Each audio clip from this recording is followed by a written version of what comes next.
la fois passée à la fin de Ibn Zubayr. Allah Jazakum, j'espère que vous n'écrivez pas et vous m'entendez. Parce que, pour pouvoir comprendre la situation, on est exactement à 73 années de l'Hijra du prophète sallallahu alayhi wa sallam, de l'Hijra. La mort d'Ibn Zubayr. Que je peux dire, on est exactement à la deuxième génération. La première génération, c'est les compagnons. On est presque dans la deuxième génération, ça veut dire les fils des compagnons, les gens. Après le prophète sallallahu alayhi wa sallam. On a exactement la période d'Abu Bakr, Omar, Othman, Ali, puis que moi de Hassan, Muawiyah, son fils Yazid et Ibn Zubayr. Ça, le pouvoir politique de l'islam jusqu'à présent, ou bien dans l'histoire de l'islam. Ici, ce qu'on appelle jusqu'à Ali, c'était les califes Rashidoun. Hassan un peu, Muawiyah, j'ai appelé toujours, comme je vous l'ai dit, c'est un peu la période de transition que j'appelle moi. Même ce qu'on appelle la réconciliation, l'année de la grande réunion de la Jama'a des musulmans, quand il y a eu cette réconciliation Hassan-Muawiyah, ce n'était, comme je vous ai dit la fois passée, comme une grande trêve. Ça n'a pas résolu le problème. Après la mort de Muawiyah, le problème est revenu sur la table. Comment procéder à désigner le calife des musulmans? Muawiyah a choisi directement, avec un vice de forme que je vous ai expliqué, d'opter pour la monarchie. Donc, il n'y aura plus de concertation ni de shura, il y aura une monarchie. Directement, il a décidé que son fils sera à la tête. Ça a mené, comme je vous ai dit, vers l'année 61-65, à la grande tragédie qui a secoué la famille du prophète sallam, donc Hussein, puis à la naissance, dans l'histoire de l'islam, de grands trois courants. Donc, malgré que la plupart des compagnons ont fait allégeance après la mort de Yazid à Ibn Zubayr, celui-ci, comme je vous ai expliqué, politiquement n'a pas été une personnalité, je dis politiquement, hein, religieusement c'est une personnalité honorable, hein, seulement politiquement n'a pas eu vraiment les capacités requises pour gérer la situation, et Marwan et son fils Abd al-Malik ont pu s'emparer du pouvoir donc, et l'éliminer. Avant de commencer la deuxième État omeyyade, parce que actuellement vous dites Première République, Deuxième République, la Cinquième République, comme disait les Français, dans l'histoire de l'islam, on a la première monarchie omeyyade. C'est le clan que je vous ai expliqué des fils de Harb. Donc le clan de Muawiyah et de son fils Yazid, son petit-fils Muawiyah II, qui a abdiqué, qui n'a pas voulu être à la tête. Puis il y a eu la deuxième État omeyyade, c'est l'État marwanide. C'est l'autre branche omeyyade, c'est l'État marwanide. Donc c'est Marwan ibn al-Hakam et ses enfants, ainsi que ses petits-enfants, etc. Jusqu'on arrive à 132 et un peu la fin de cet État, c'est le deuxième État omeyyade. Avant d'aborder ça, j'aime mieux qu'on fasse un break. Ce break-là, ici, qu'est-ce qu'on a actuellement, quand on arrive à la fin d'Ibn Zubayr, qu'est-ce qu'on peut analyser dans la situation politique et dans la situation religieuse de l'islam? Dans la situation politique, à la mort d'Abdullah ibn Zubayr, on peut dire que c'est la fin exactement de toute action politique des compagnons. Les compagnons, à la mort d'Ibn Zubayr, ils sont sortis du champ politique de l'islam. Les quelques compagnons qui restaient en vie, donc, ne faisaient plus de politique. C'est fini. Donc, on arrive exactement à une autre génération qui n'a rien à voir avec les compagnons. C'est la fin de l'ère des compagnons. Vous n'entendrez plus parler qu'un tel compagnon a été envoyé en émissaire, il a fait ça, c'est fini. Les quelques compagnons qui sont encore vivants se sont adonnés comme des récitateurs de hadith, pas plus. et à parler du temps de la prophétie. Mais en tant qu'acteur réel de la situation sur terrain, c'est fini. Donc ça, il faut bien l'avoir en tête. Et on assiste, suite à ces conflits politiques, à l'évolution et à l'émergence de ce que j'appelle les trois courants de l'islam, les trois versions de l'islam. Le début du courant sunnite, chiite et khalifite.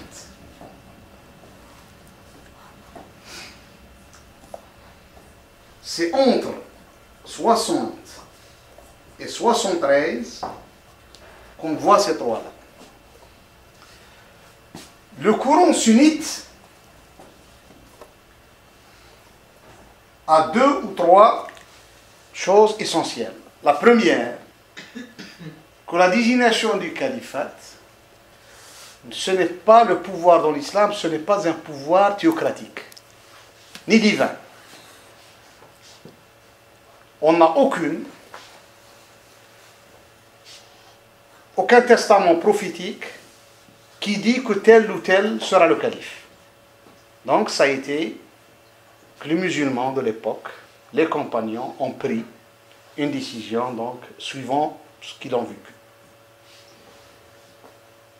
Deuxième point, ils se sont tous ralliés à dire que le bien fondé de la chose, c'est que tous les musulmans se réunissent, ou bien la plupart se réunissent sur une personnalité. Du moment qu'il défend l'islam, qu'il sert les musulmans, on l'accepte. L'école chiite a commencé exactement en 65 de l'Hégire, avec ce qu'on appelait le mouvement des repentis. Le mouvement des repentis, comme je vous ai expliqué la fois passée, et on est plein à Ashura, les gens qui se flagellent, ce sont les repentis, qui est devenu une chose courante dans ce mouvement. Tout chiite se flagelle, ou bien il fait comme ça. Ça s'appelle, il y a quelqu'un qui pleure, donc qui fait pleurer les morts, il y a un autre qui fait comme ça s'appelle radout. Ils disent comme ça les chiites, ils font ça. Donc ils sont en train de pleurer une tragédie qui date de 1400 ans. Donc, ce mouvement de repentis, pourquoi? Je vous ai expliqué qu'en 61, à la mort de Muawiyah, et le début du conflit entre Yazid, le fils de Muawiyah, et Hussein, le petit-fils du prophète sallam, avant que Hussein prenne la décision de sortir, qu'il a fait sortir de la Mecque, ce que les chiites d'Irak, lui ont envoyé des lettres, qu'on les appelle, lui demandant de venir chez eux. En arrivant en Irak, ces gens-là n'ont pas eu le courage de le défendre. Ils l'ont laissé avec sa famille, donc sa femme, ses enfants, ses petits-enfants, et toute sa famille, ses sœurs et tout ça, affronter l'armée omeyyade de l'époque. Par contre, les gens qui l'ont écrit, les gens de l'Irak, de Koufa, ont été lâches. J'emploie ce mot-là, des lâches. Qu'est-ce qu'il y a eu après la mort de Hussein? L'émergence d'une personne qui est partie de Hijaz. Je vous ai donné le nom, qui s'appelle Mukhtar ibn Abi Ubayd al-Taqafi. Ce Mukhtar, il était à la Mecque. Il est originaire de Taif. Et de la Mecque, il est parti là-bas. C'est une personnalité forte. Il a une personnalité très forte. Malgré que Ibn Zubayr a été autoproclamé par les derniers compagnons de l'époque comme étant le calife, il n'a pas voulu, parce qu'il y a eu la mort de Yazid entre-temps, il n'a pas voulu lui faire allégeance. Et il est parti à Koufa. Il a pu séduire les gens, constituer une armée. Le but, c'est de venger la famille du prophète. Ça a été son but au début. Le seul but qu'il a. C'est venger la famille du prophète. Il a accompli cette mission avec héroïsme. Il a pu arriver à cette mission. En 64, il a éliminé tous les gens qui étaient impliqués dans la mort de la famille du prophète. On dirait qu'il les a un peu chassés. Il a fait la chasse, il a fait quelqu'un qui a fait la chasse à l'homme, par exemple. Par personne, par famille, tout le monde qui était impliqué dans la région. Et comme on était devant un scénario, Ibn Zubayr, la plupart des musulmans lui ont fait allégeance à Hijaz. Le Cham, comme je vous ai expliqué, la Syrie, tout ça, n'ont pas voulu. Et la famille Omeyyade s'est rassemblée autour de Marwan ibn al-Hakam. Celui-là, la première chose, c'était de rallier l'Égypte. On a l'Égypte et la Syrie sous la coupe Omeyyade. Hijaz, Yaman, Irak, tout ça, c'est Ibn Zubayr, la plupart des autres provinces. Al-Mukhtar a décidé, comme il n'avait pas de projet, il était contre les Omeyyades, il n'a pas voulu faire allégeance à Ibn Zubayr. Il a un peu aussi, il s'est autoproclamé, pas en tant que commandeur de croyants, mais en tant que chef de l'Irak. Seulement, le manque de projet politique, de vision, l'a fait tomber, dont je vous ai appelé à l'époque, les idées du sabaïsme, ou bien le courant de pensée sabaïste. Qu'est-ce que ça veut dire, le courant de pensée sabaïste? Ce courant de pensée d'Ibn Saba, à l'époque, qui était nouveau dans le monde musulman, a pris certaines théories du pharisaïsme juif, des chrétiens d'avant. Il a commencé, au temps de Uthman, donc un peu avant, avec l'idée du retour du prophète Mohammed. Il a dit aux musulmans, vous m'étonnez, vous tous vous croyez au retour de Jésus, alors que dans le Coran, c'est prescrit que c'est le prophète Mohammed qui va revenir. Et on en a déduit dans un verset coranique que ce verset coranique visait ce retour du prophète Mohammed. Donc, le prophète, le Coran à l'époque, c'était le verset coranique, c'était dans une des sourates Al-Qasas, dans les derniers versets parmi cette sourate, qui dit Inna alladhi farada alayka al-Qur'ana la radduka illa ma'ad. Donc, il a exploité, il a commencé à dire des idées pareilles. Et comme l'Irak était le terreau, tu n'as pas compris le verset? Le verset, je ne sais pas si on a ici le Coran en français, je veux vous le lire en français.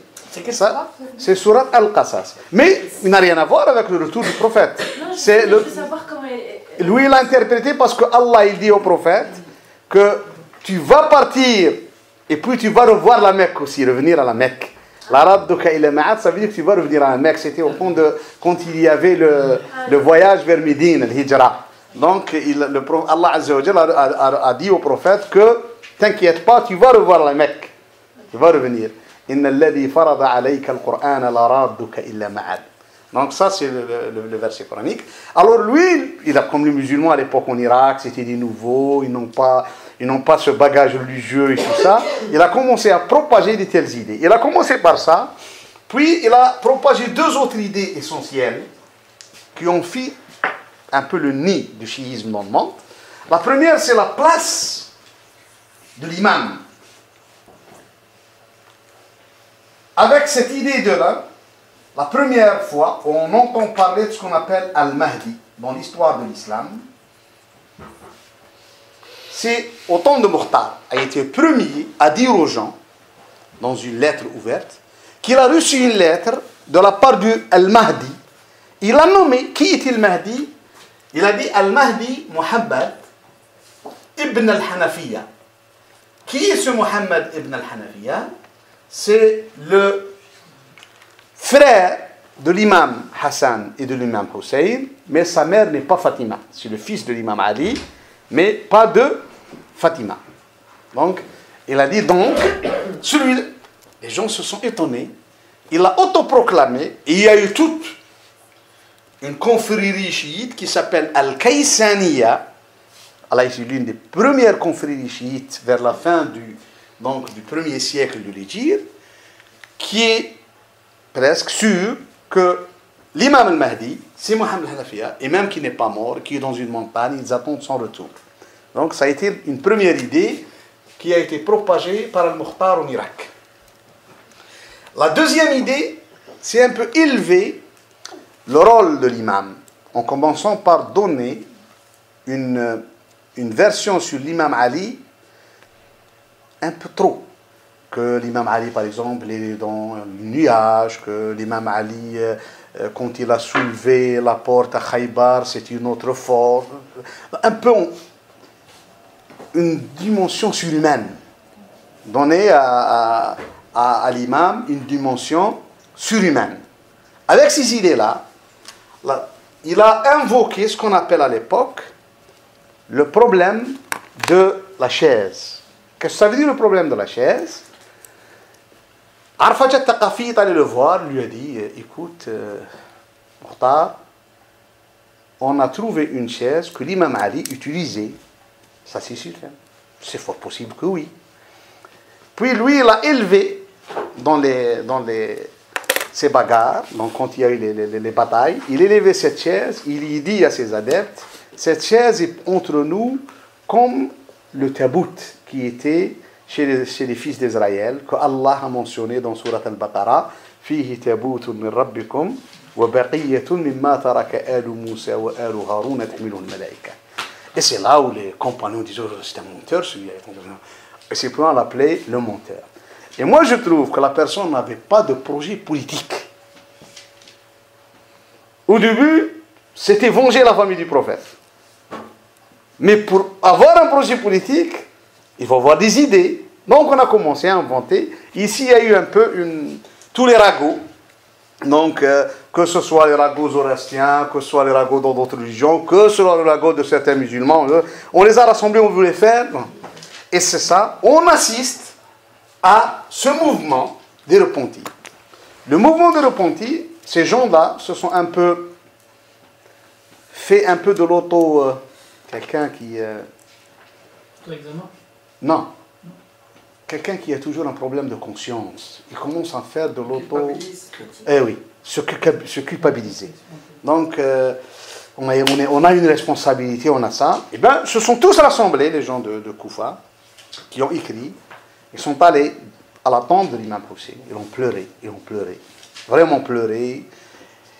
À force de pleurer, ils voulaient même se tuer eux-mêmes.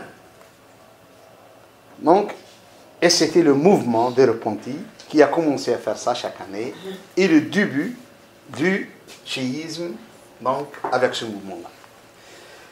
Les Khawarij, les excommuniants, c'est une école qui est parue au temps de l'imam Ali.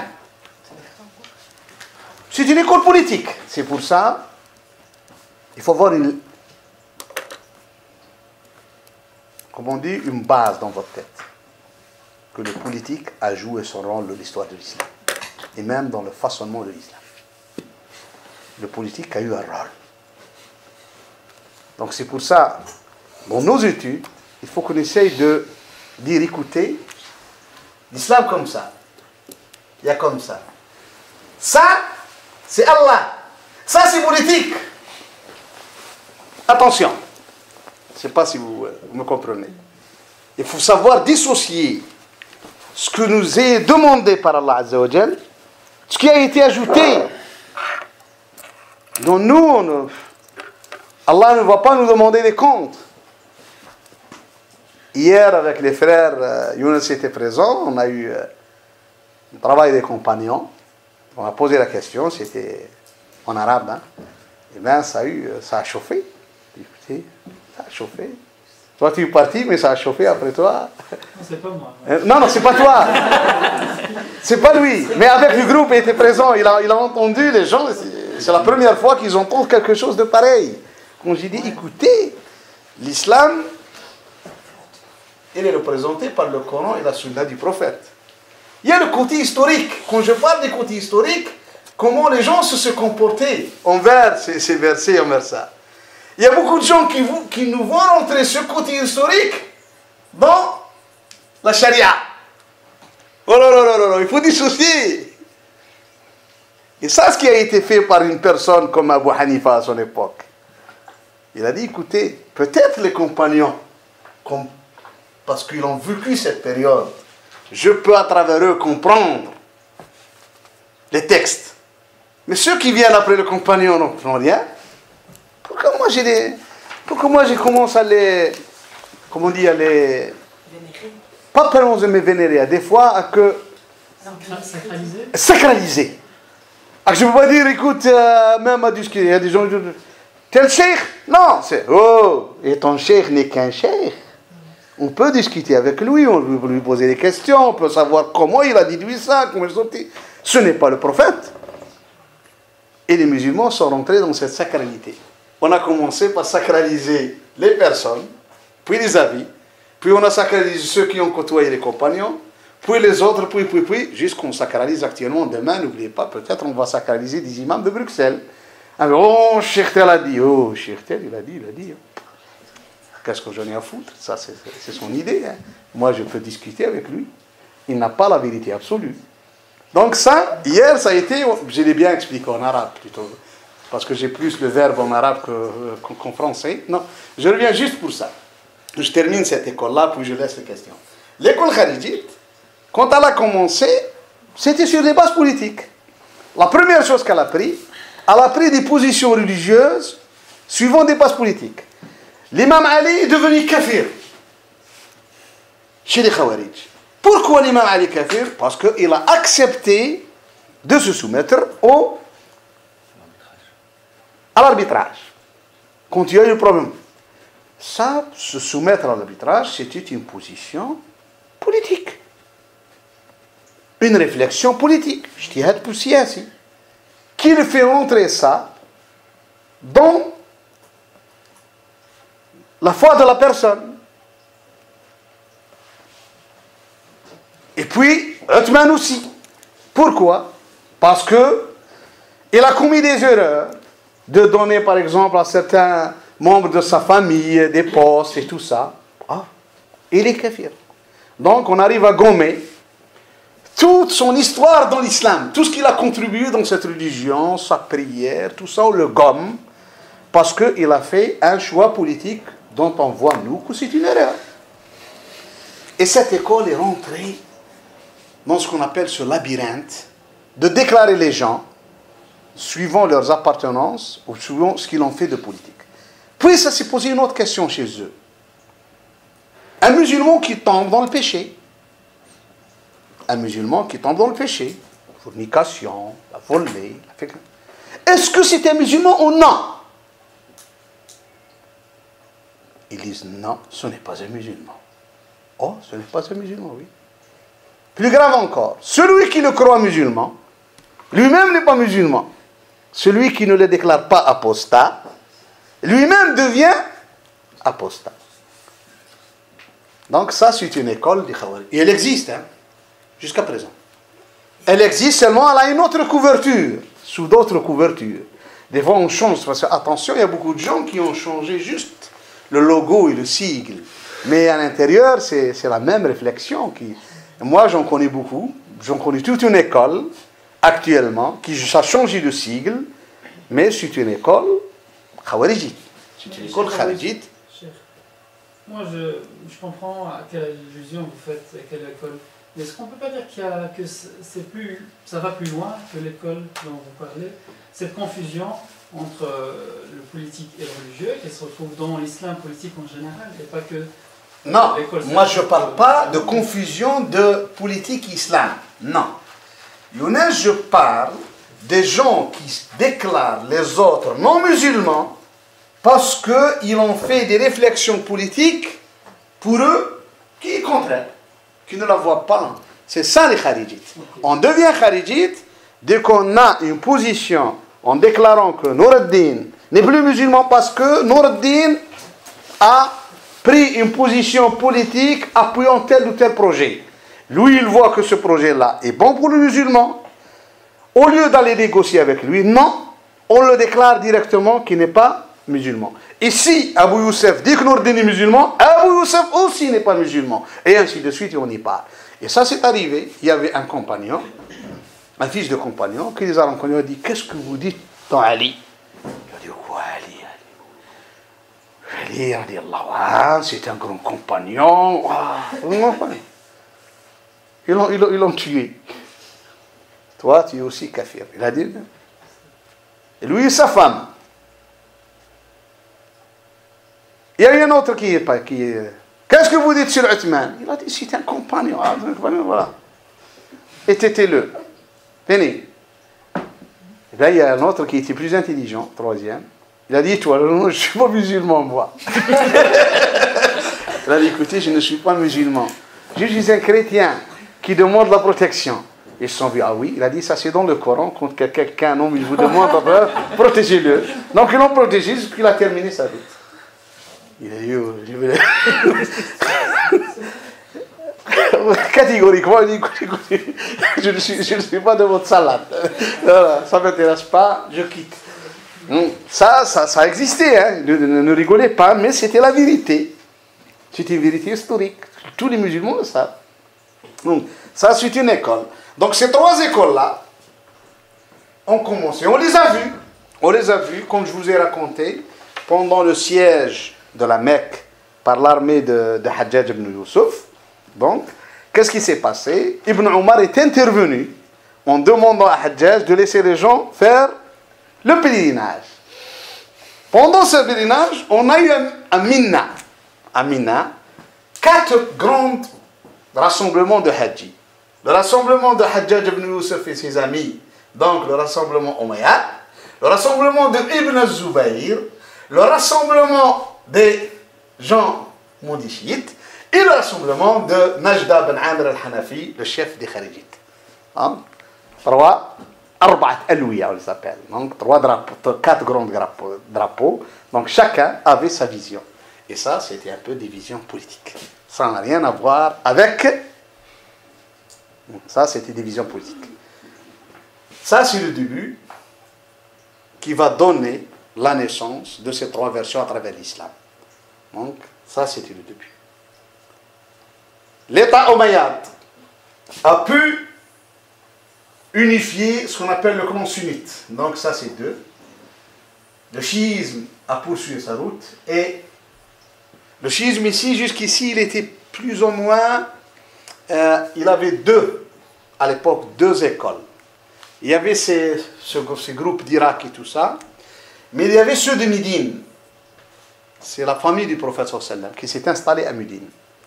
Cette famille du prophète sallallahu alayhi wa sallam, quand on va voir, était composée de 4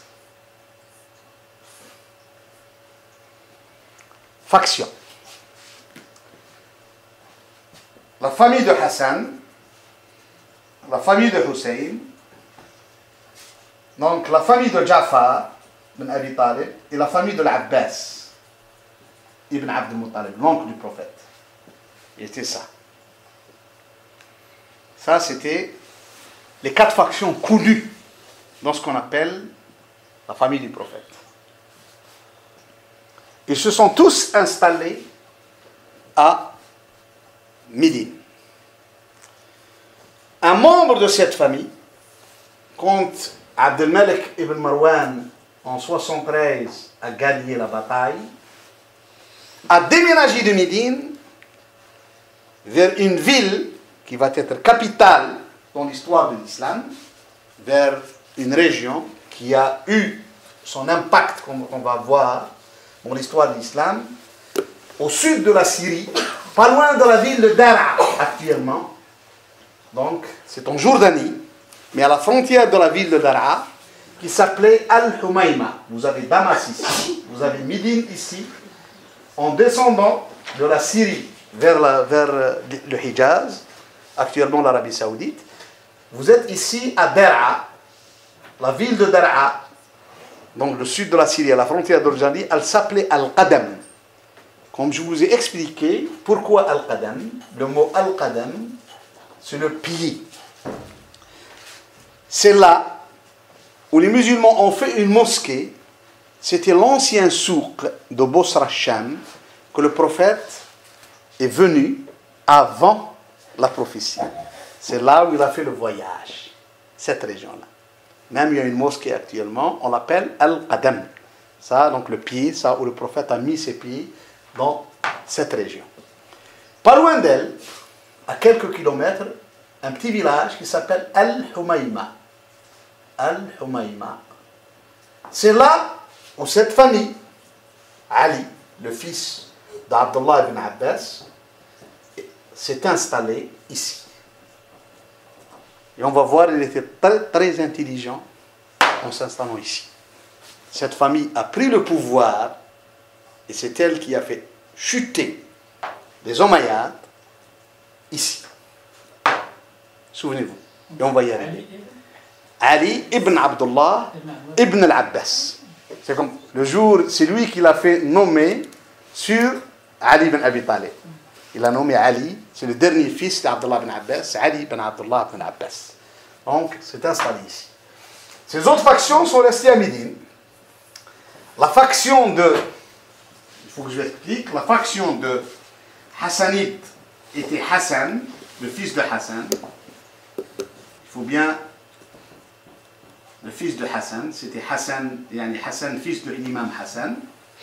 Et pour Hussein, c'était son fils Zayn al-Abidin. Donc ça c'était.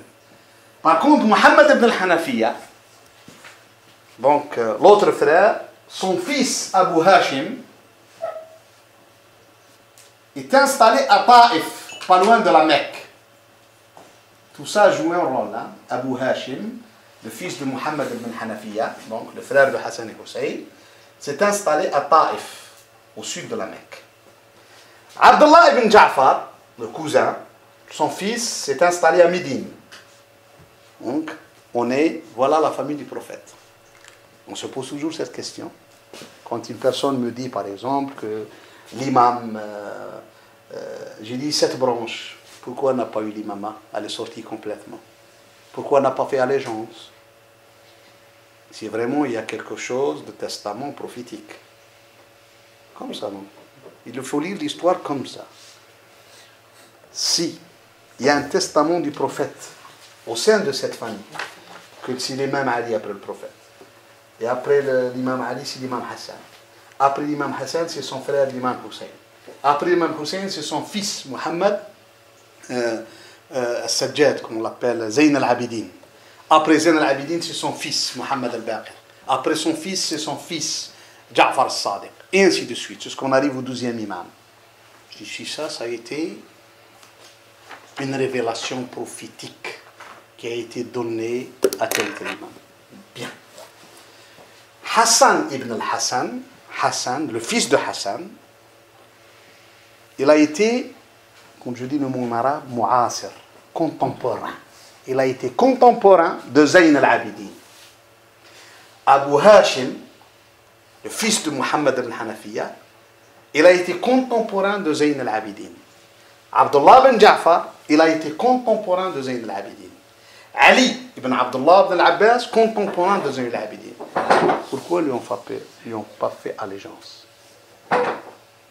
Pourquoi?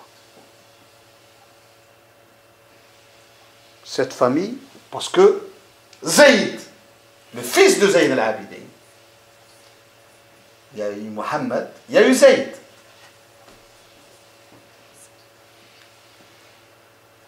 On va voir Zayd en 121 de l'Hégire. Il s'est révolté contre les Omeyyades. Il voulut le pouvoir aussi, lui. Il était imam. Mais il n'a jamais parlé ni sur Abu Bakr ni sur Omar, ni qu'il y a une lignée qui vient du prophète. Ça a mis les historiens mal à l'aise. Le problème du testament, non. Historiquement, il tombe à l'eau. Ce n'est pas vrai. Ce n'est pas vrai. Donc on va le voir dans l'évolution du chiisme. Mais juste que je vous donne un aperçu, ces 3 écoles ont commencé à cette période-là, avant qu'on puisse rentrer, la prochaine fois, Inch'Allah, l'évolution de l'État omeyyade. on aura d'abord l'évolution politique, et puis l'évolution religieuse, l'évolution aussi dans le domaine donc, des social et tout ça. Un aperçu total de l'État omeyyade. On va le faire dans 2 autres séances. Juste ici, et puis on aura l'évolution aussi du chiisme, comment a évolué le chiisme, comment a évolué le kharidisme pendant cet État. Pendant l'État omeyyade jusqu'à 132 de l'Hégire. Donc un siècle après le prophète sallallahu alayhi wa sallam. Un siècle après Khulafa Rashidin. Comment était un peu l'état des lieux de la religion musulmane. Ça, Inch'Allah, on va essayer de le voir la prochaine fois. Fadl. Parmi les branches ici de la famille du prophète sallam, il y en a qui étaient chiites ou personne? Justement, c'est un problème qui se pose. Le problème qui se pose ici, et on va tous le voir, est-ce que le chiisme, quand il a commencé, même pendant toute cette période, où il a évolué? Est-ce qu'il a évolué à Médine, là où les factions vivaient, ou est-ce qu'il a voulu en Irak, à Koufa, là où on a eu ce mouvement de repenti? Le problème qu'il a évolué ici, le chiisme qu'on le connaît, il n'a pas évolué ici. C'est ce qui a mis un peu beaucoup de problèmes, après on va le voir, surtout au temps de Ja'far al-Sadiq. Quand des gens ici disent des choses que Ja'far al-Sadiq nous a dit, les autres musulmans disent, mais c'est pas vrai, nous on le connaît, on le voit, mais il ne nous dit pas ce que vous dites. Chose, par exemple, qui pousse, honnêtement, j'ai vu des orientalistes, dans des universités européennes, ils me disent, il y a l'une de deux, ou bien l'un ment, chose que les musulmans sunnites disent que les chiites mentent. Il a dit, ou bien il y a une autre, que lui-même a entretenu un double langage. Donc, ils me le disent déjà. Il y a quelqu'un qui me l'a dit à l'université catholique. Il m'a dit, je pense que lui-même a entretenu un double langage. Je dis, non, je ne crois pas qu'il a entretenu ce double langage. Mais il y a eu ce problème-là, il est toujours posé. Parce qu'on a un peu 2 versions. Si vous entendez Abu Hanifa, Malik et consorts dire sur Ja'far al-Sadiq, c'est un pieux. C'est une grande personnalité, vénérée, pieux et tout ça. Et si vous entendez ce que racontent les chiites, par exemple, dans Al-Kafi, a dit Ja'far al-Sadiq, vous vous étonnez. Puisqu'il y a l'un qui ment, quelque chose qui ne colle pas. Il y a un problème là. Et ça, c'est pour ça, moi, je me pose la question, où a évolué le chiisme? C'est dans quel environnement? Est-ce qu'il a évolué dans cet environnement de Médine, ou bien dans l'environnement irakien? Parce que l'environnement où on évolue joue un rôle essentiel dans les idées véhiculées après. Donc ça a été un peu dans cette période-là, on arrive à ces 3 versions de l'islam qui ont évolué. Donc nous avons devant nous l'État omeyyade. Après, l'État omeyyade a fait la guerre aux 2 autres factions. Elle les a fait la guerre, c'était la guerre avec la famille du prophète, comme on va voir dans l'évolution politique, et la guerre avec aussi le clan kharijite. Mais avec la famille du prophète à l'époque, après, comme je vous ai dit, Abd al-Malik, plutôt Yazid, a frappé le Hijaz dans 2 choses importantes. Les tabous sont tombés. Tous les tabous sont tombés avec Yazid. Le premier tabou, c'était la famille du prophète.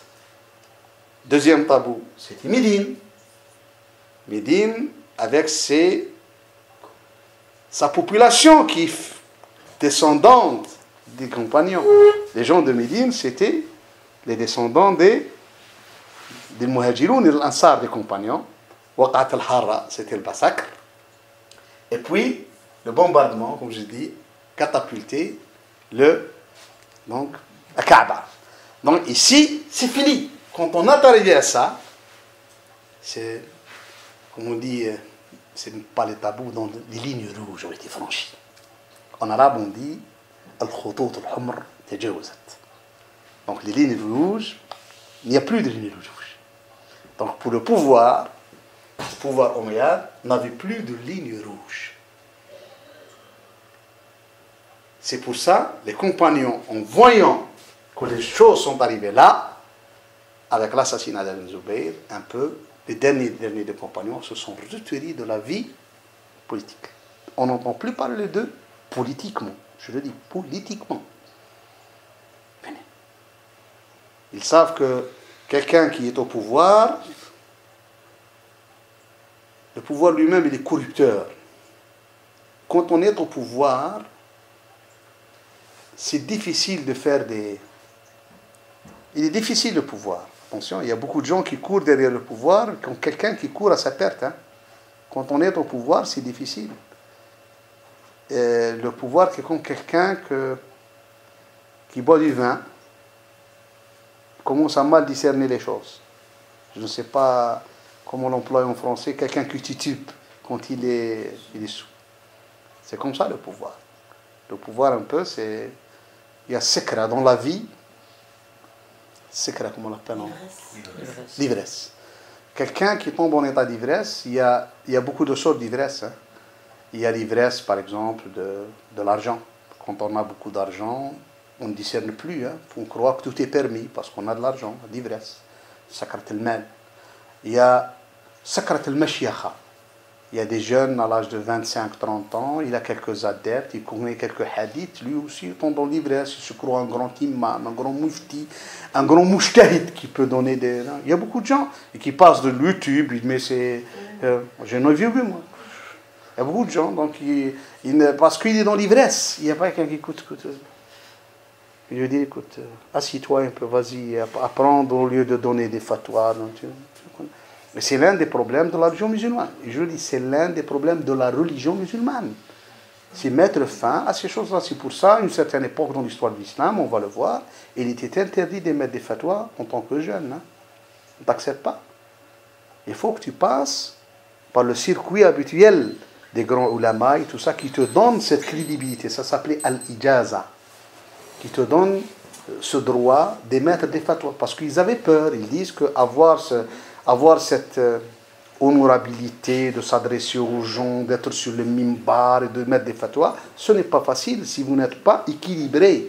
Vous n'êtes pas arrivé à cet équilibre psychique, psychologique et tout ça. Donc ça s'appelle le sakra. Idem pour le pouvoir. Le pouvoir est dû si une personne, parce que quand on est au pouvoir et on s'accroche au pouvoir, c'est difficile.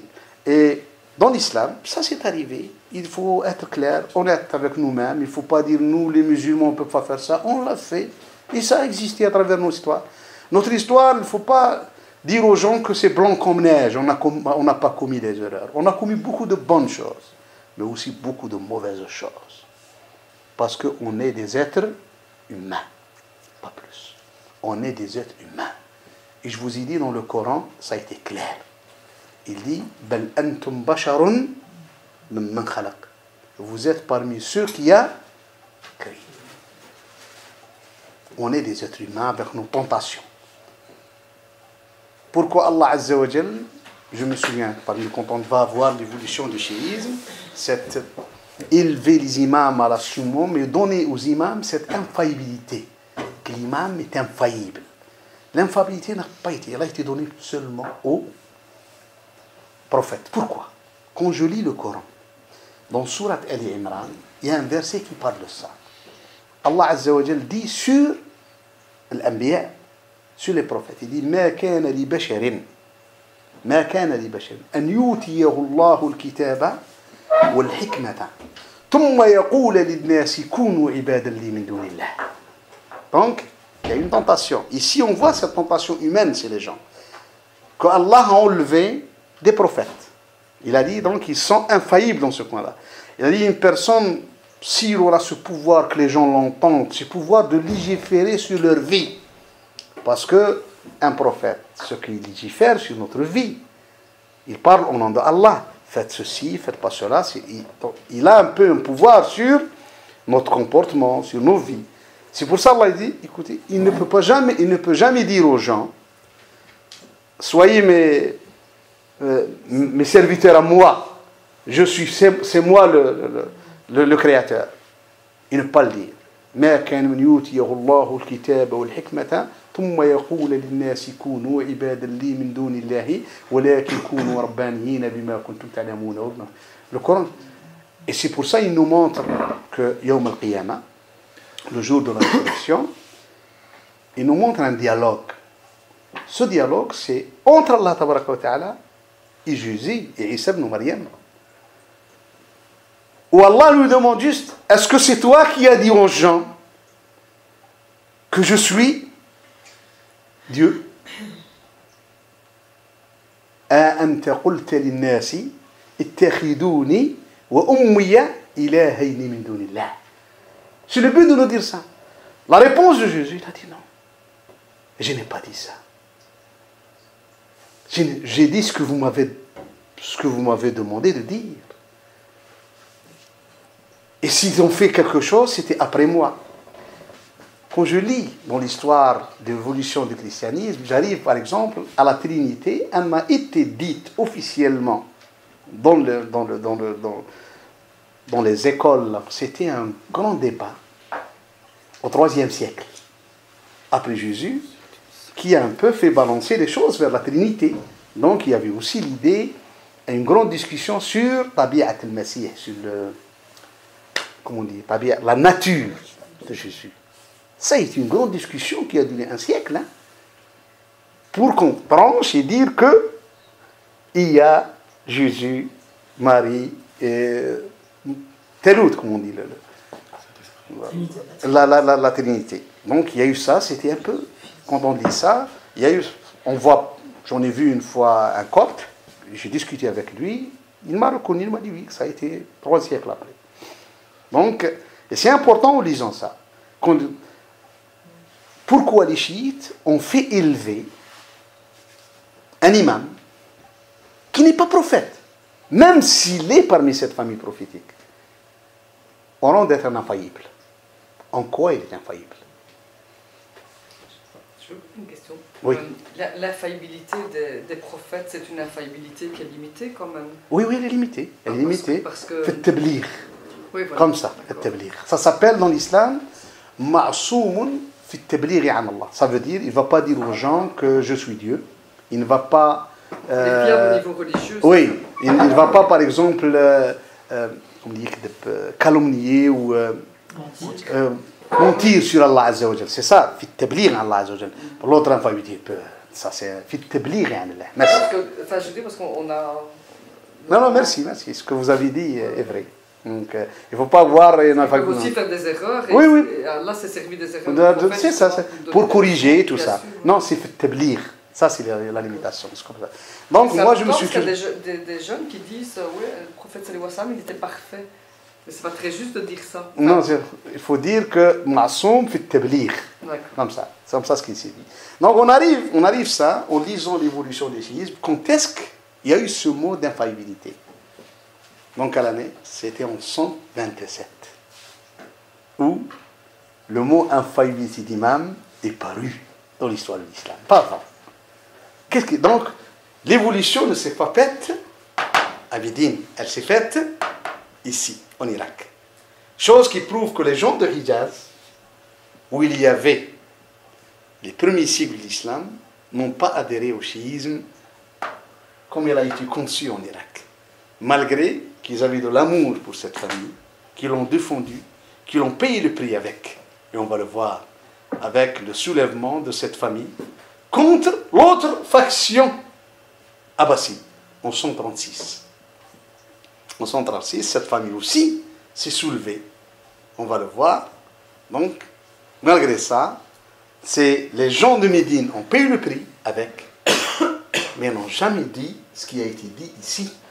Pas avec les mêmes idées. Donc, autre question? En 127, c'est en 127 que ça a apparu l'imam infaillible. Oui, infaillible. On a commencé à parler de l'infaillibilité d'un imam. Mais est-ce qu'on sait pourquoi? C'est la raison? Est-ce qu'il y a un événement qui a fait ou est-ce que... Non. Juste, on a fait, surtout, c'était après la mort de Zaïd. Il y a eu des discussions aussi. Donc, dans cette famille, on va le voir, en n'anticipant pas. Après la mort de Zaïd en 122, au sein de la famille, donc, il y a eu aussi des discussions. Et pour élever l'imam, et un peu le dédouaner de tout, donc on a commencé à parler de son infaillibilité. Pas avant. Mais c'est pour essayer de convaincre aussi, non? Pour convaincre les gens, pour que les gens marchent, pour que les gens... Donc on a commencé donc l'idée est sortie et a commencé à cheminer donc, dans l'histoire de l'islam.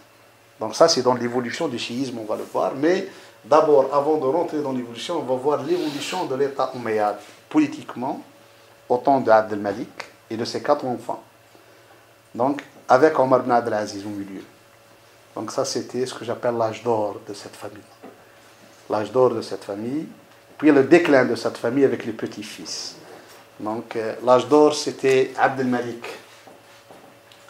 et Walid, Sulayman, Omar ibn Abd al-Aziz, Yazid et Hisham.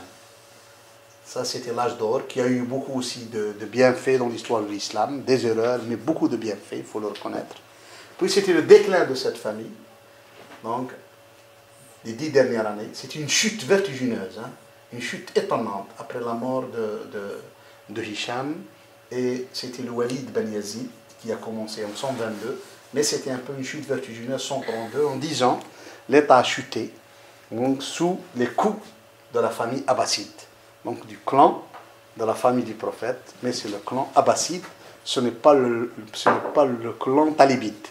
Le clan talibite, donc c'est le clan de l'imam Ali, on les appelle At-Talibiyin, donc les fils de Abu Talib, l'oncle du prophète, et les autres c'est le clan abbasside, c'est le frère de Abu Talib, c'est l'Abbas aussi, c'est l'oncle du prophète. Donc c'est cette famille abbasside, comme je vous ai expliqué, qui s'est installée donc, au sud de la Syrie et au nord de la Jordanie, c'est elle qui a eu le mérite de donc, faire décamper cette famille. Donc elle a une imagination politique importante et on va le voir dans l'évolution. Autre question? Dans le Coran, quand on lit le Coran, l'histoire des Banu Israël, on a l'impression de revivre un petit peu. Ah oui, ah oui. On dirait qu'on n'a rien compris. Non, ah oui. Dieu nous dit attention, ne tuez pas les prophètes sans droit, ne faites pas ceci, ne faites pas cela. Et on a l'impression, quand on vous écoute, que les musulmans, c'est ce qu'ils ont fait. La plupart, on est tombé dans le même cliché. Ils sont tombés dans le même cliché. On est tombé dans le même cliché. La seule chose qu'on n'a pas fait, les musulmans n'ont pas fait comme les fils d'Israël, ce sont 2 choses qui ont été commises par les Israéliens à l'époque, et le Coran a cité que les musulmans ne l'ont pas commis jusqu'à présent. C'est la falsification des textes qui n'a pas été faite. Et ça, je me souviens d'un professeur israélien, d'un professeur juif, que j'étais chez lui, c'était M. Maté Cohen.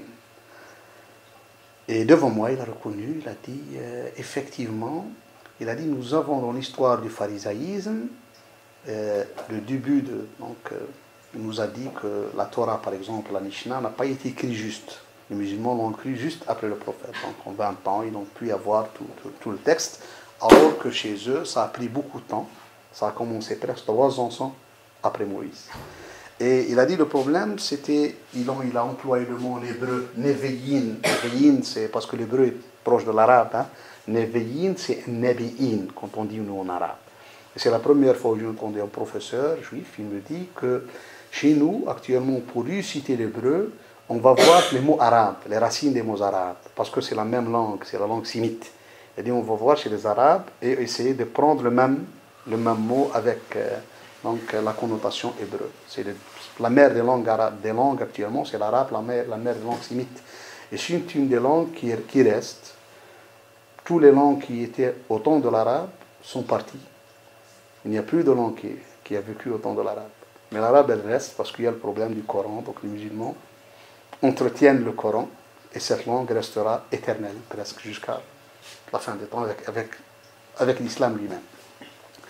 Donc il nous a dit qu'il y a cette période de Nevi'im, puis après Nevi'im nous a parlé d'une période qu'on appelle nous, chez nous dans l'islam, Saddiqin. Ça s'appelle en hébreu les Amoraïm.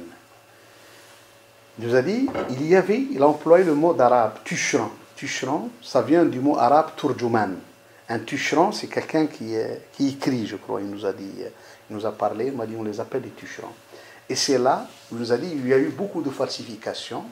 Il nous a montré dans la Mishnah, il a dit, quand vous lisez la Mishnah, vous trouvez tant de comme ça. C'est quoi la Mishnah? La Mishnah, c'est un peu la Torah. Oui. Il nous a dit, quand vous la lisez, donc comme ça, vous trouvez des mots comme ça, vous trouvez des mots comme ça. Ça, ce n'est pas de la révélation. C'est des explications à l'époque de Ribi Akiba, de tel ou tel, qui sont rentrées dans le texte lui-même. Les musulmans ont peu, ils l'ont fait, ils l'ont séparé, le texte coranique, comme je vous ai dit, deux interprétations. Tu peux faire à l'époque, quand on a écrit avant de rassembler le Coran, par exemple, si vous lisez un verset coranique qui dit Hafidou ala salawati wa salat al-wusta wa qumu lillahi qanitin. Il y a un verset dont, Sayyida Aïcha, la femme du prophète sallallahu alayhi wa sallam, elle faisait, quand elle a écrit dans son propre mushaf, As-salat al-wusta, elle a mis entre parenthèses wa salat al-asr. Pour dire pour elle dans son interprétation de salat al-wusta, la prière du milieu, pour elle c'est la prière de al-asr. Mais quand on a commencé à rassembler le Coran et tout ça, on a éliminé ça du texte. Il dit ça, c'est son interprétation. Elle, le texte n'a pas dit ça. Le texte, il a dit, donc, comment on dit, préserver la prière et la prière du milieu, comme il est. Il n'a pas dit que la prière du milieu, l'asr, ça c'est maintenant. Donc, et ça, ce qui a fait que le texte a été, il n'y a pas eu de falsification, ni de rajout, ni de, on n'a rien. C'est concernant le texte. La deuxième chose, comme il n'y a pas de prophète après Mohammed sallallahu alayhi wa sallam, les musulmans n'ont pas tué de prophète. Si on avait eu un, Allah alam, il l'aurait. Mais nous n'avons pas tué, alhamdoulilah. On n'a jamais fait ça et on ne le fera jamais, Inch'Allah, jusqu'à la fin des temps. Oui, merci, c'est Allah.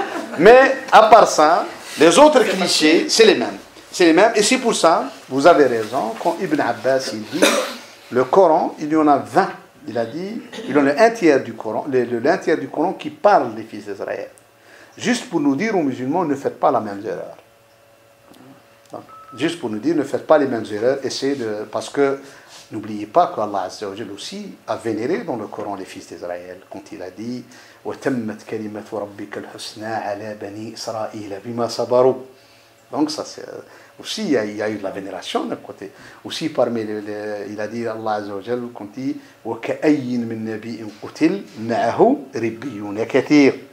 Donc il parle qu'il y a aussi beaucoup de gens parmi les ribis et tout ça qui ont défendu les prophètes et qui sont morts avec eux. مَعَهُ رِبِّيُّونَ كَثِيرٌ. رِبِّيُّونَ. Le mot ribi.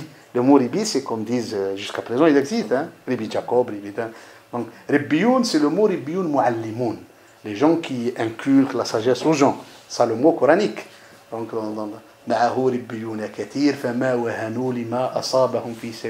dans un autre verset coranique qui dit, c'est un juif qui a côtoyé le prophète, qui s'appelle Mukhayriq. Cette personne n'était pas musulman. Mais à Médine, il a dit que Mohammed, c'est le messager. Et c'est lui qu'on doit le suivre. Le jour de la bataille de Uhud, donc il est allé combattre avec le prophète. Il a dit que si je meurs, tous mes biens seront à lui. C'était Mukhayriq. C'est pour ça le Coran, il en a parlé de lui. Il a dit وَإِنَّ مِنْ أَهْلِ الْكِتَابِ لَمَنْ يُؤْمِنُ بِاللَّهِ وَمَا أُنْزِلَ إِلَيْكُمْ وَمَا أُنْزِلَ إِلَيْهِمْ خَاشِعِينَ لِلَّهِ لا يشترون بآيات الله ثمنا قليلا أولئك لهم أجرهم عند ربهم. Donc il y a beaucoup de versets coraniques aussi qui disent du bien sur les juifs et sur les chrétiens. Donc il faut avoir la part des choses. Il faut faire la part des choses. Dans l'islam, il faut faire la part des choses.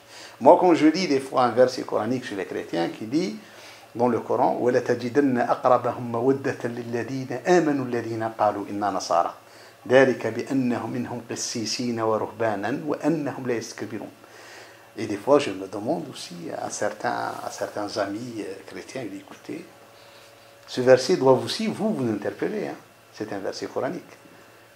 L'islam, on a défendu le prophète, le Coran, on a défendu Marie, contre toutes les calomnies et les mensonges, 44 fois dans le Coran. Elle n'était pas une amie de Mohammed, ni de sa famille, ni de sa tribu, elle ne la connaissait pas. Mais le Coran l'a défendu 44 fois, elle et Jésus. 44 fois, 44 versets coraniques, juste pour dire que c'est une femme honnête, parler de sa virginité, qu'il a défendu l'islam et tout ça. Alors il n'y a aucun lien ni de parenté, ni de... Parce que c'est la ligne de défendre la prophétie. C'est une défense des prophètes. Donc, il faut défendre les prophètes. C'est pour ça que les musulmans n'ont pas commis ces deux-là. Et jusqu'à présent, ils n'ont pas pu... On peut avoir une interprétation peut-être farfelue, choses comme ça, mais islamiquement, il n'y a pas eu ces deux erreurs graves, à mon avis. Et la plus grande erreur grave, c'est de falsifier les textes. Si une personne... C'est pour ça, moi, je dis, écoutez, comme il a dit, l'islam politique, j'ai dit, pour l'islam politique, il faut mieux être honnête avec nous-mêmes. Et dire aux gens, écoutez, nous ne sommes pas d'islam. Nous sommes des musulmans. Parmi les musulmans. Nous sommes des musulmans. Nous ne sommes pas les seuls musulmans, on est détenteurs de la vérité absolue. Nous sommes des musulmans parmi les musulmans. Et les musulmans, c'est des êtres humains parmi les êtres humains. Il faut d'abord avoir ça et dire aux gens une telle chose, claire.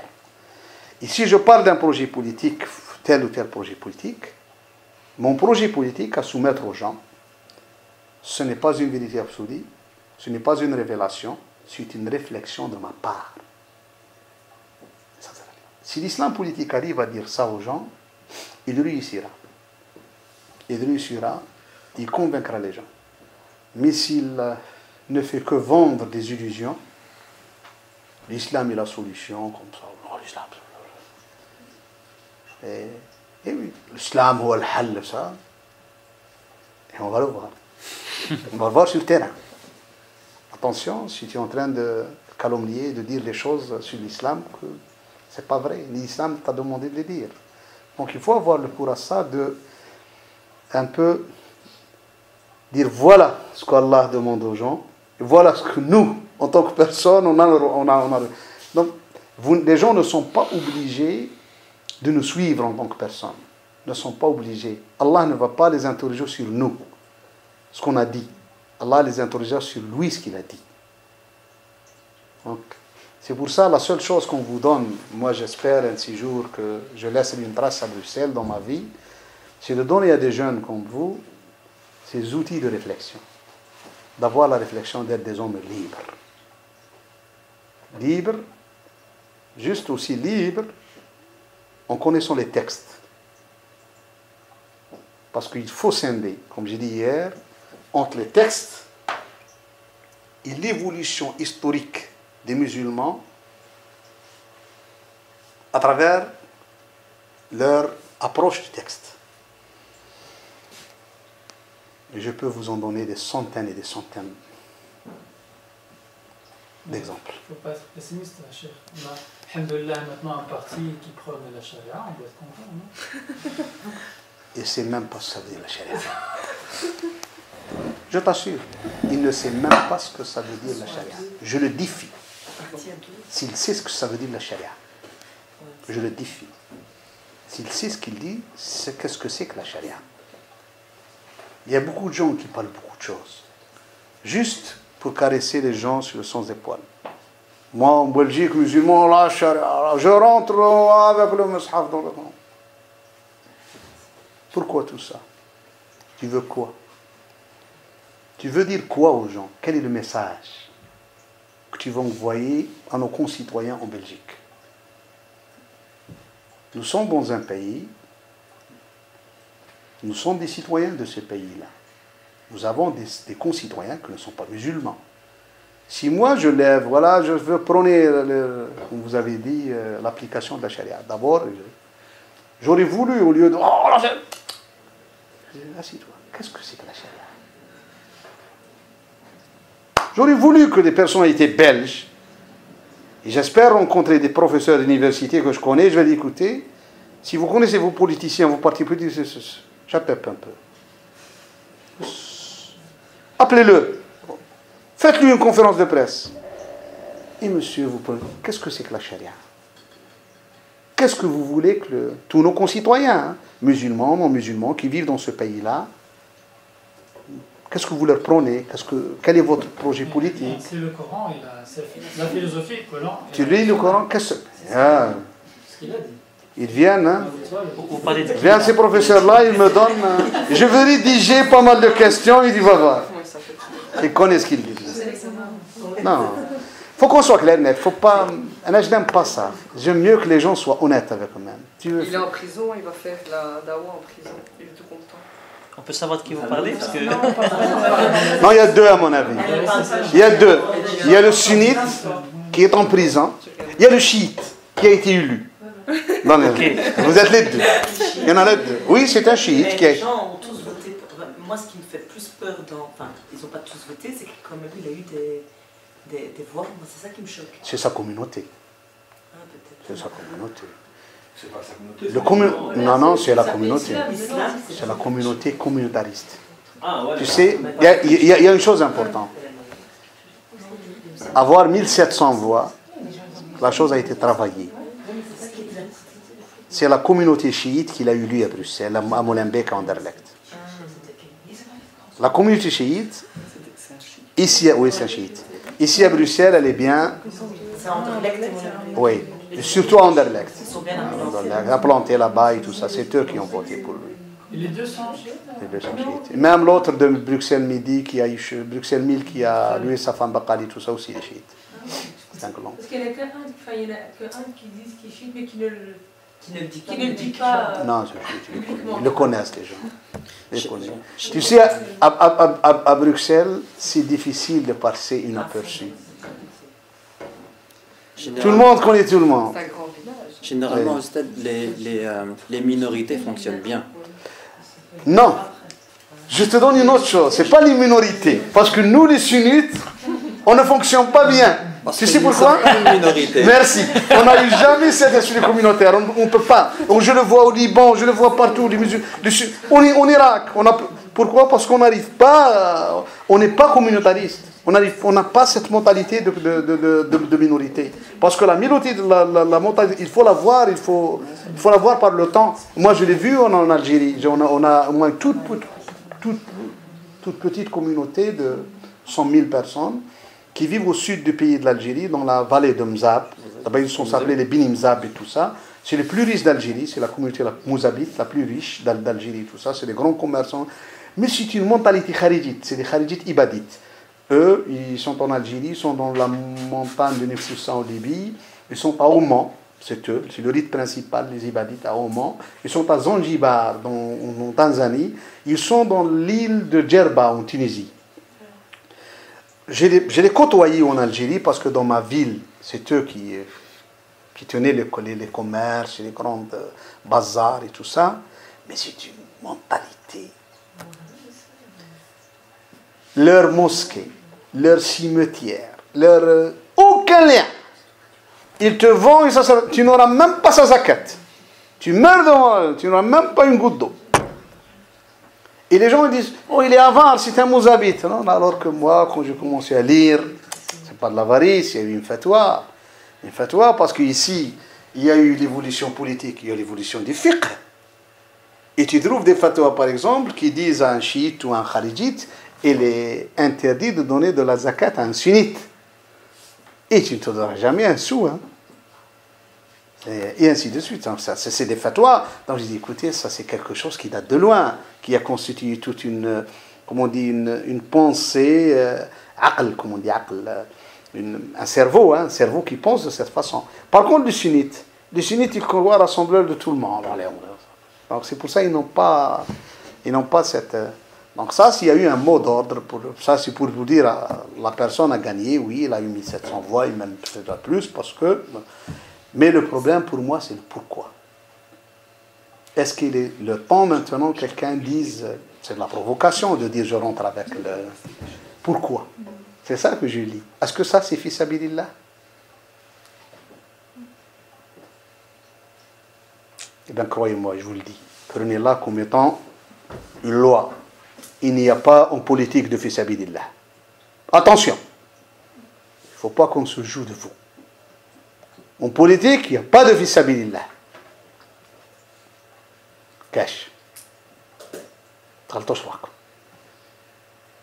Détendez-vous. Il n'y a pas de fils Abilillah en politique. Il y a quoi alors dans ce cas? Et il n'y a pas de fisabilillah. Les frères musulmans, c'est les frères musulmans pour les frères musulmans. Les salafistes, c'est les salafistes pour les salafistes. Chacun pour soi. Tu n'es pas salafiste, tu n'auras rien. Et chacun a sa liste dans sa poche. Tu peux courir avec lui matin et soir. Et tu te crois un parmi eux, mais quand ils seront au pouvoir, il n'y aura la nomination que ces jeux que dans la poche. Tu n'es pas dans la poche. Toi, tu as roulé comme ça, fisabilillah. Je vous le dis. J'en ai plus de 50 ans. Et ma barbe est devenue blanche à cause de ces ragoûts-là. 35 ans dans l'islamisme. Donc, full stop. Je vous le dis. 35 ans dans l'islamisme. Full stop. Je vous le dis en toute honnêteté. Vous faites comme les compagnons. Vous êtes un islamiste en fait. J'ai été un islamiste dans ma vie. J'ai été frère musulman. J'ai été un membre du FIS frère musulman et j'étais dans le FIS pendant des années. J'ai été élu député, j'étais dans l'islamisme, hein, je le connais bien l'islamisme. Il n'y a pas de fisabilillah politique. Parce que c'est ça ce que je le dis en toute honnêteté, hein, pour que vous ne soyez pas menés en bateau. Donc, pour moi, comme ça, moi si je connais, écoute, tu rentres pourquoi ça? Au profit de qui? Tu cherches quoi? Pourquoi de la provocation? Quelqu'un qui dit, écoutez, dégage, comme a dit Belkacem. Écoute, monsieur Belkacem, tu dis à qui dégage? À qui? À nous, tu nous dis dégage, ou bien aux Belges qui sont chez eux? Qui dégage? Les Belges, ils sont peut-être schizophrènes, tu es malade, ils sont chez eux. Et c'est toi qui dois dégager, c'est pas eux. Et les Belges veulent casser ou pas? Il est belge, mais il n'est pas aux Belges, nos musulmans dégagés. Ils vont où quand ils dégagent ces gens-là? C'est leur pays, hein? La Wallonie est au Wallon et la Flandre est au Flamand, on peut pas leur dire dégager. Il y a des Belges qui disent aussi convertir comme dans ton pays, mais ça c'est... Non, c'est pas normal ça aussi. Quelqu'un qui dit une chose pareille, c'est pas normal. Donc, non. Pour moi, il y a quelque chose. Ou bien la personne n'est pas... Parce qu'il ne peut même pas dire ça à un Belge d'origine maghrébine, on s'en fout. À partir du moment où les gens ont la nationalité, ils sont de toute façon dans leur pays, point barre, et même pas discuter. Personne ne peut dire à une autre personne dégage. En plus de gens, ça c'est... De toute façon, même historiquement parlant, je pense qu'ils n'ont pas le droit de traiter les gens musulmans comme ça. Oui, non. Impossible. Impossible. Aucun musulman n'a dit à une autre personne dans l'histoire de l'islam dégage. Ça n'existe pas dans l'islam. Il ne faut pas dire aux gens. Si, Là,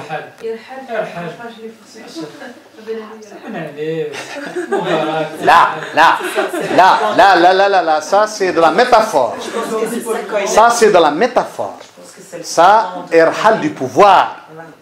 Irhal du pouvoir, ça c'est de la métaphore, ça s'appelle. Il faut avoir dans le langage arabe, ça aussi on va le voir, hein, dans les années 6e siècle, il y a eu toute une discussion dans le monde musulman sur la métaphore dans le Coran. Est-ce que le Coran, il y a de la métaphore ou non? Et ça aussi un problème. Pourquoi il y a des gens qui disent qu'Allah a une main? Et d'autres qui disent Allah n'a pas de main. Et le mot main dans le Coran, c'est de la métaphore. Ça veut dire la force de Dieu, ça veut dire comme ça, la volonté de Dieu. Il y a tout un problème. Et il y a des personnes, il y a deux grands ulama qui se sont vus dans les années 70 à la Mecque. Et l'un d'eux, il a dit à l'autre, il n'y a pas de métaphore dans le Coran. Le Coran doit être pris sur sa véracité, à la lettre. Donc tout ce qui a été dit, c'est à la lettre. L'autre l'a bien regardé, il lui a dit, moi j'ai un verset devant moi, coranique, qui dit, celui qui est aveugle ici, est aveugle dans l'au-delà. La personne en face de lui était aveugle. Il lui a dit, est-ce que il y a de la métaphore ici ou bien non? Et ces deux grands ulama, c'était Cheikh Al-Ghazali et Cheikh Ibn Baz. Et Cheikh Ibn Baz ici, il a un peu ralenti.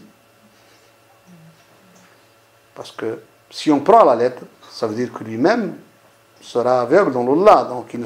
Et aveugle dans l'au-delà, ça veut dire qu'il ira en enfer. Il y a beaucoup de gens qui prennent ça au pied de la lettre parce qu'il y a des musulmans qui disent que le pire des handicaps, c'est d'être aveugle parce qu'il est écrit ça dans le Coran. Parce qu'ils ne savent donc pas ça. C'est être aveugle ici sur la vérité. C'est pas être aveugle comme ça. C'est être sur la vérité, sur le haq, sur être une personne honnête. C'est ça l'aveugle ici. Le Coran, c'est ça qu'il parle d'être aveugle ici. Ce n'est pas être aveugle. Être aveugle ici, c'est une maladie. Et c'est comme par exemple dans un autre hadith, il faut toujours prendre ça. Dans les lectures, on va le voir, Inch'Allah, dans les lectures des hadiths. Donc, on va essayer d'être patient, hein, et on avance. Hein. On va voir dans les lectures des hadiths, qu'est-ce que ça veut dire dans les hadiths. Il y a un hadith qui dit, si un musulman tombe aveugle, et il aura la patience, donc il patientera, il aura le paradis comme récompense. En lisant ce hadith, il y a des gens, par exemple, qui croient donc qu'il faut que j'invoque Allah pour que je sois aveugle. Ça, c'est de la folie. Donc, ça, c'est un hadith, on l'appelle hadith muwasat. Ça veut dire le prophète sallam a voulu dire aux musulmans qui sera atteint de cécité suite à une maladie, suite par exemple à diabète, il voyait pendant sa vie. Mais à une certaine époque, il tombe malade, ses yeux partent. Donc, il lui dit, patiente, tu auras, Inch'Allah, le paradis.